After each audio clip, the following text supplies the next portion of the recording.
Y en esta segunda parte de Radar vamos a hablar de la Ley de Contrataciones Públicas. Recordemos que el domingo pasado hablamos de ese resultado que a muchos dejó un sabor amargo de la concesión de la línea 2 del metro, doctor Ritter, en la que ganaron las mismas empresas que han sido cuestionadas afuera del país e incluso adentro con algunas de sus obras, Odebrecht y FCC, y la vicepresidenta Isabel San Malo de Alvarado también aquí en Radar. El ministro de Comercio, Melitón Arrocha, hablaron de la necesidad de revisar esa ley de contrataciones públicas. Pues bien, hoy vamos a hablar de qué contiene esa ley, qué cambios son necesarios para que las próximas concesiones del Estado, para que el dinero de todos nosotros sea bien utilizado. Doctor Ritter. Una de las noticias que perduró y que no se agotó a pesar de los escándalos que hubo, fue precisamente el que se hubiera ganado la licitación de la línea 2 del metro la empresa Odebrecht, que ha tenido tantos cuestionamientos. Y a principios de la semana surgió también la noticia de que uno de las personas que habían participado en la evaluación de esta concesión o de esta licitación había sido a su vez contratado por Odebrecht para un trabajo previo, por supuesto. Y lo que dejó todavía mayores dudas sobre la transparencia y sobre la manera como estas licitaciones se están evaluando.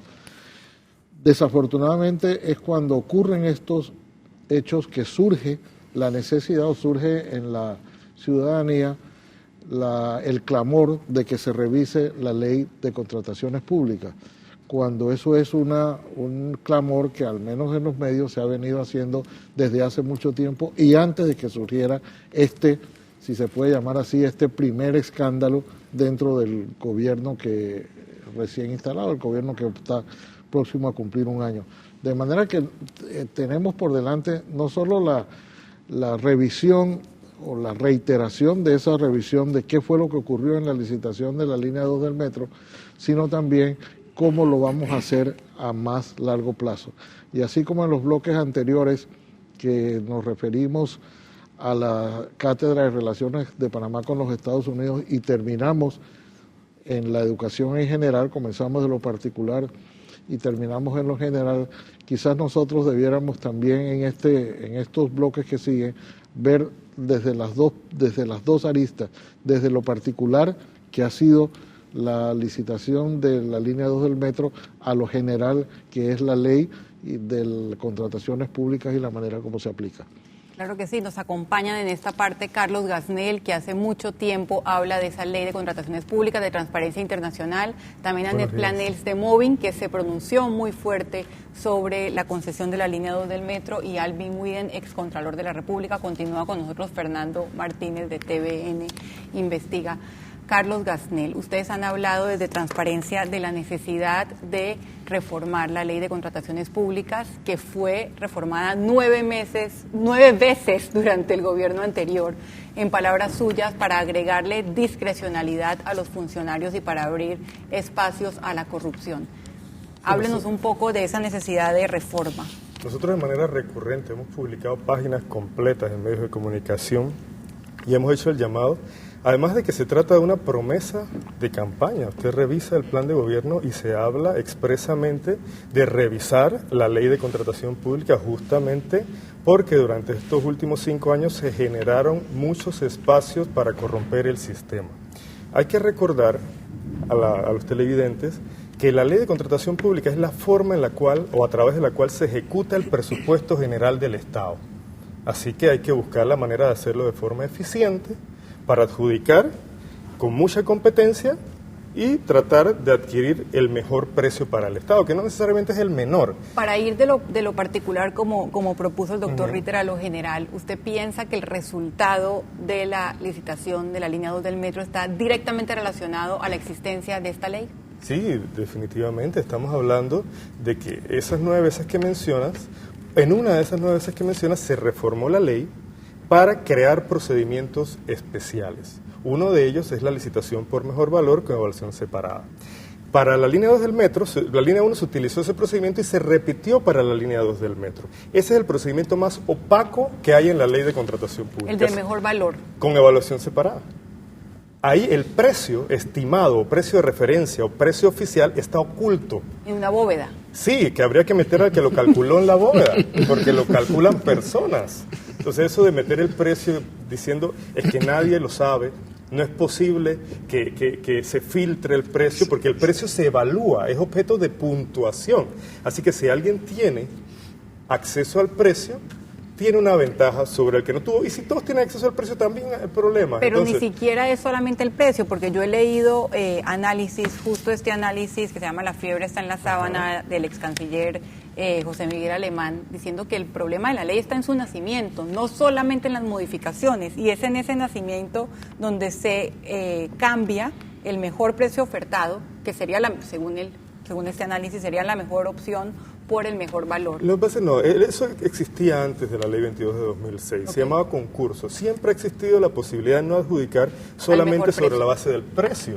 Hay otros aspectos que hay que evaluar muchas veces en las licitaciones. El problema aquí es que deberíamos tener, por ejemplo, como tienen otros países, un registro de oferentes donde se evalúen de manera previa muchos aspectos y no haya necesidad de que en cada licitación evaluar de nuevo otras cosas. Evaluar, por ejemplo, la solvencia financiera, la experiencia, la capacidad técnica a través de un registro previo. Y después solamente vamos al precio. Pero aquí no, venimos al problema de que en cada licitación hay que nombrar una comisión evaluadora que no está regulada. ¿Qué rige el comportamiento ético de esa comisión evaluadora? No hay reglas en la ley de contratación pública. Eso de que hay que declarar si usted, por ejemplo, trabajó o prestó una consultoría a la empresa, la ley no lo obliga a hacerlo, debería hacerlo la persona que trabajó para alguna de las empresas que licitan, pero no hay reglas y además la mayoría de los evaluadores son funcionarios públicos. El diario La Prensa cita en esa noticia el artículo 20 de la ley 22 del 2006, que es la ley que estamos hablando, y dice: los servidores públicos no podrán celebrar por sí o por interpuestas personas contratos con la entidad u organismo en que trabajen ni participar como representante legal o proponente de un acto público. Esta disposición también es aplicable a los servidores públicos que participen en procedimientos de selección de contratistas y en los contratos. Esto no es exactamente lo que hizo esta persona que era miembro de la comisión evaluadora y que además trabajó para Odebrecht. No, es una interpretación. Eso lo que dice es que el ministro no podrá licitar en la institución donde él es ministro si él tiene una empresa. Que esta ley no es suficiente. No, lo que dice la norma es que los miembros de la comisión evaluadora deben ser idóneos en el objeto de la contratación. ¿Quién califica la idoneidad y quién determina si es idóneo o no? Ahí se queda la ley. Es una ley llena de vacíos, es una ley que está diseñada y tiene espacio para la trampa. Y eso es lo que tenemos que trabajar en su modificación. Sí, es un tema de discrecionalidad, ¿no? Decían que hay demasiados huecos y esos huecos abiertos a interpretación donde puede haber intereses. Entonces, ¿cuál es la idea, después de tantos meses de haber asumido el gobierno, de no haber hecho una reunión entre las personas interesadas, las personas conocedoras del tema, y toquemos el tema de la contratación pública? Yo creo que eso debe ser una prioridad para este gobierno. Tenemos desfiles de funcionarios ahora mismo subiendo y bajando escaleras del Ministerio Público, y al final, ¿por qué es? Porque una ley les permitió una discrecionalidad que hoy cuestionamos. Entonces, ¿cuándo va a ser el momento en que eso sea una prioridad? Vamos a tener que licitar 3-4 megaobras más para que entonces haya el tiempo para modificar la ley. Yo creo que allí hubieron varios fallos, mismos jugadores, mismas más reglas del juego, mismo resultado. Existe una duda generalizada sobre la empresa que se ganó la licitación, sobre las empresas que se ganaron la licitación. Y esa duda puede que sea o que no sea cierto, pero no lo sabremos hasta que haya auditorías independientes, formales, que a la ciudadanía le den la tranquilidad que los dineros que utilizaron para construir esas megaobras no fueron a parar a los bolsillos de personas individuales. La realidad es que se está usando el mismo procedimiento, como dicen Anet y Carlos, que se utilizó y que se creó o se perfeccionó durante el gobierno anterior para no necesariamente favorecer el Estado. ¿Usted también lo ve así? Sí, efectivamente. Mira, este tema de la modificación en la ley de contratación pública me tocó vivirlo en el año 2003, en el gobierno de Mireya Moscoso, y para Contraloría, yo era Contralor en ese momento, fue sorprendente que se quisiese modificar la ley de contratación pública, que con la que yo trabajé muy bien, me sentí muy cómodo. Eso no significa que todas las leyes no se pueden mejorar. El problema es que se hizo una reforma integral y se cambiaron los conceptos de participación, y por ahí comenzó el problema que se recoge en la ley del 2006. Contraloría, yo nombré una comisión en Contraloría y objetamos la reforma, la modificación de la ley de contratación pública, en la que devino en ser la ley de la modificación del 2006, porque nosotros consideramos que la ley, en vez de resolver los problemas que podían haber, lo que hizo fue ampliar la discrecionalidad en el 2006 y generar toda una serie de figuras para evitar o facilitar la contratación directa, desde ahí viene el problema. Entonces entra un hombre como Martinelli en el 2009 y todavía, por eso es que hay la cantidad de reformas.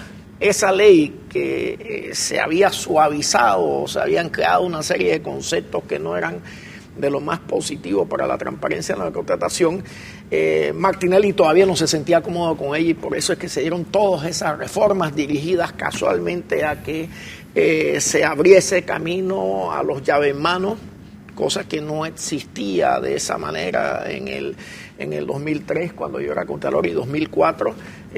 Creo que recuerdo nada más un llave en mano, que fue el registro público, un solo caso de llave en mano. Y el Hospital Santo Tomás. Y el Hospital Santo Tomás, pero ese no era llave en mano, ese era un contrato de obra, más bien las modificaciones, la reforma del Santo Tomás. Ese fue un contrato más o menos sui generis, pero terminaba en el mismo periodo de Mireya, igual que terminaba el tema del registro público, que terminó en el gobierno de Mireya, no traspasaba a otros gobiernos. Y de ahí vino toda una serie de condiciones dirigidas a evitar la competencia, la concurrencia de la competencia. Yo creo que sí es una responsabilidad de este gobierno, aun cuando no estuviese, que lo está, como dice muy bien Carlos, está en el plan de gobierno de Juan Carlos Varela, estaba reformar esa ley por las consecuencias que hubo durante los 5 años de Martinelli. Pero además de eso, creo que es un deber del gobierno hacerlo. Y eso no se puede ni postergar, ni se puede disimular, y yo creo que tiene que ser una consulta muy amplia con todas las personas que han tenido experiencia. Por ejemplo, a mí me tocó el caso de la línea de Oriente, que fue un caso muy, muy especial, porque las modalidades que han creado dan piso y techo, por ejemplo, es uno de los ejemplos más dramáticos que hay. En la línea Oriente, el IDAN metió una cláusula del 15% debajo del precio oficial, que daba descalificado el contratista. Pero ¿qué resulta?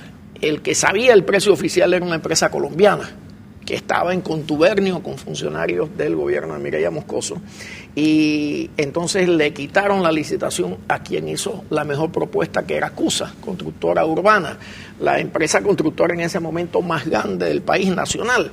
Entonces yo me sorprendo y le mando una carta a la Junta Directiva y les advierto que yo no iba a refrendar ese contrato. De ahí es donde salió la famosa frase de que ellos me mandaron un mensaje diciéndome que ellos mecían la cuna, y yo les contesté que yo mecía la pluma en la Contraloría. Ese es otro problema. En estas leyes de contratación pública dejan por fuera a la Contraloría de los pliegos de cargo, y eso no debía pasar.